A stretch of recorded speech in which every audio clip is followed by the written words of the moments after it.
Welcome to Kinks and Beats Daily. I'm your host, Tony Fry. Thank you for joining me. As always, I appreciate your download and your listen. Before we get started on today's song, I mentioned this yesterday. This is episode 93.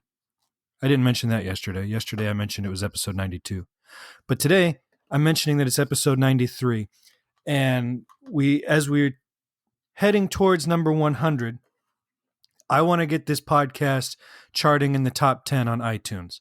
And this is how you can help. First, go to iTunes and give the podcast a 5-star rating and review. That would be great. But if you don't use iTunes or you don't want to give me 5 stars, go on your social media and put up a link to this podcast on whatever platform you use and tag @HeroHabit in your post, whether it's Facebook, Twitter, Instagram, however you're going to do it. @HeroHabit, all one word.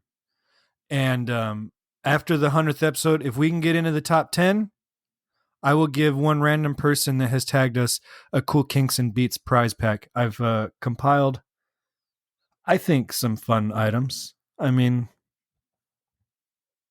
I think so. So go ahead and do that. Just put up a link to the podcast and tag @HeroHabit in your post so that we know you did it. Okay? Of course, you can always call me at 925-494-1739. I'd love to hear your opinions on your favorite and least favorite Kinks and Beatles songs, or your personal stories, or just your insights into the music. So go ahead and do that, 925-494-1739. And we've mentioned this before. It costs money to keep this podcast up and to produce it every single day. In order to keep it fun and ad-free and short, I've set up a Hero Habit where you can contribute $4 a month. You can cancel it at any time. But just for 20 cents an episode, you can help keep this podcast ad-free and help us pay the bills. So if you're up for doing that, the Mars pick episode that you guys sent in your picks for what album you would take to Mars, that will be bonus content that people who subscribe to that contribution will get first. Everybody will get it eventually.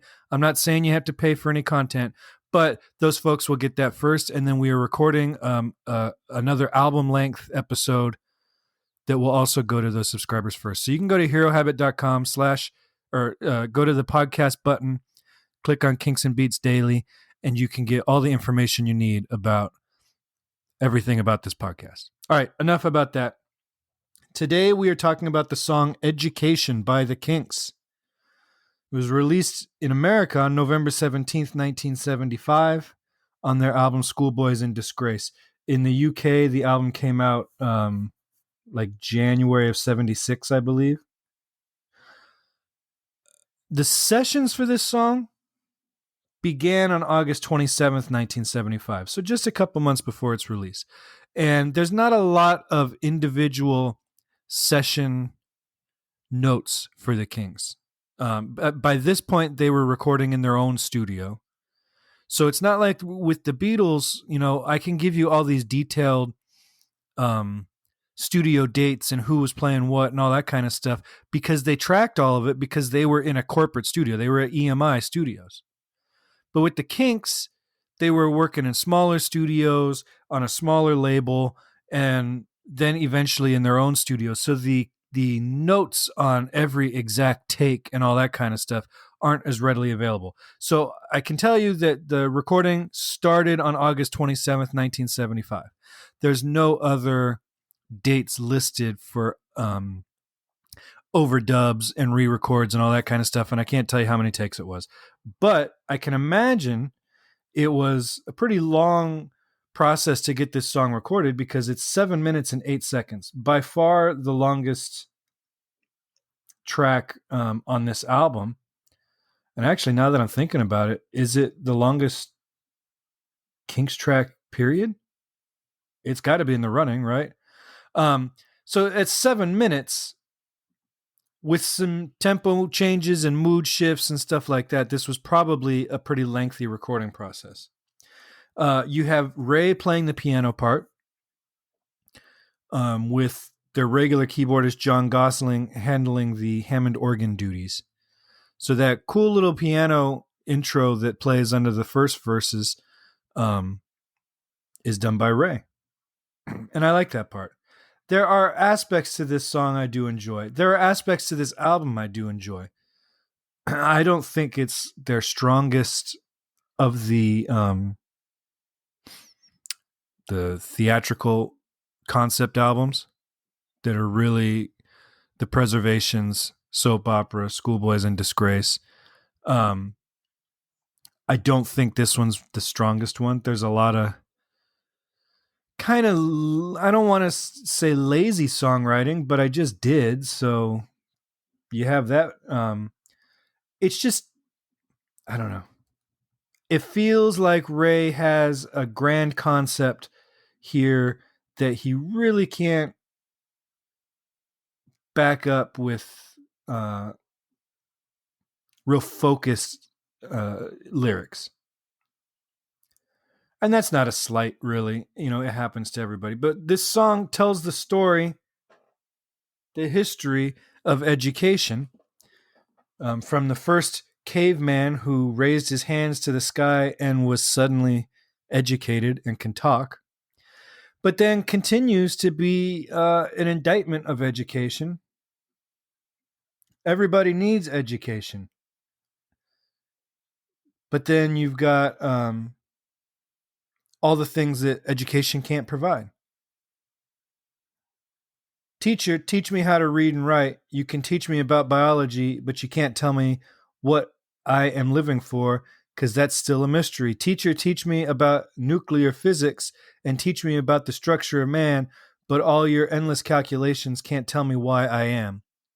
So it's kind of like, we all need an education, but your education is useless because it can't answer every mystery of life. This is a long song. It has some clumsy lyrics. Maybe if it was 3 minutes long, I would appreciate it more. It's just not my favorite. In a deep, dark jungle long time ago lived a lonesome caveman. He was a solitary soul. I do like how the 4-syllable solitary is condensed to solitary to make it work in the meter. And he spent his playtime chewing meat from bones. He didn't know how to talk much. He only knew how to groan. Then he lifted up his hands and reached to the sky, let out a yell, and no one replied. Frustration and torment tore him inside. Then he fell to the ground and he cried and he cried. But then education saved the day. He learned to speak and communicate. Education saved the day. He thanked God for the friends he made, because everybody needs an education. Everybody needs an education. Black skin, red skin, yellow or white. Everybody needs to read and write. Everybody needs an education. I mean, it's very sophomoric lyrics. This song lyrically, I think, is beneath Ray's poetic ability. You know, he obviously has a narrative he's pushing in this song, and he delivers that narrative. But these are not top-tier Ray Davies lyrics. Thank the day when the primitive man learned to talk with his brothers and live off the land. He left his cave and he moved far away, and he lived with his friends in a house that they'd made. He learned to think and to work with his brain, and he astonished his friends with all the knowledge he gained. I mean, if you read it as if you're reading a Dr. Seuss book, it's okay. But as a rock song, it falls flat. The meter's a little uneven. The rhyming pattern is non-existent. And it's 7 minutes long. This album got kind of bashed and kind of praised. It was very mixed. Some people consider this the best of the band's concept album phase. One critic reviewed it as another original cast recording. That's what this feels like. It's this song in particular is a cast recording for a Broadway show that wasn't very good. The movie Grease was released in 1978, so 3 years after Schoolboys in Disgrace. And because so much of this album is kind of a throwback to the 50s, which makes sense, he's throwing it back to his school age sensibilities. right? So he was listening to 50s rock songs when he was in school. So this song about school days goes back to that style. But I wonder, and this is a dumb speculation, but I wonder if this album would have been better received post Grease when that 50s pastiche was kind of more in vogue.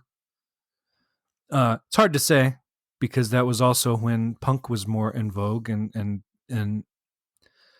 they were doing, fantastic albums by that point with commercial success. So it's hard to say, but this timing of this album just seems off. And it feels like this song in particular is just trying really hard, but it doesn't really go anywhere. It's a slowed down version of the same verse is not really a variation that can sustain a 7-minute song. When Pink Floyd does a 7-minute song, it's really like 9 songs in one. This one is just the one song with different tempos and instrumentations or whatever. So that's Education. You can listen to it on the Spotify playlist that we have put up. All the songs that we're talking about for the week are up there. Again, that can be found at herohabit.com. And take a listen to it. And if I'm totally off base, let me know, because I feel like Schoolboys in Disgrace in general, when I'm covering songs on that album, and when we eventually cover the whole album, is going to be a slightly divisive conversation because there are tunes on it I really like. And then there are other tunes that it's like, this is just not up to snuff.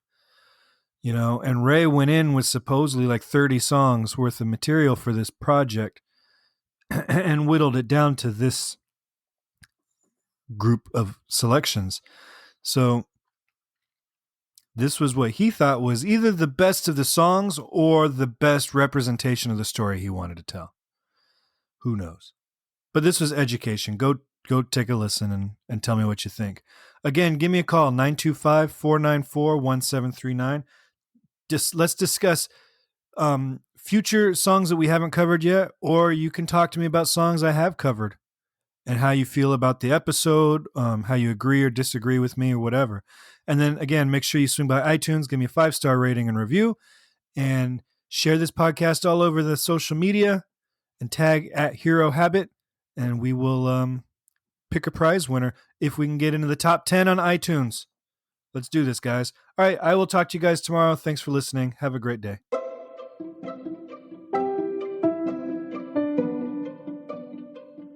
This podcast is presented by the Hero Habit Podcast Network.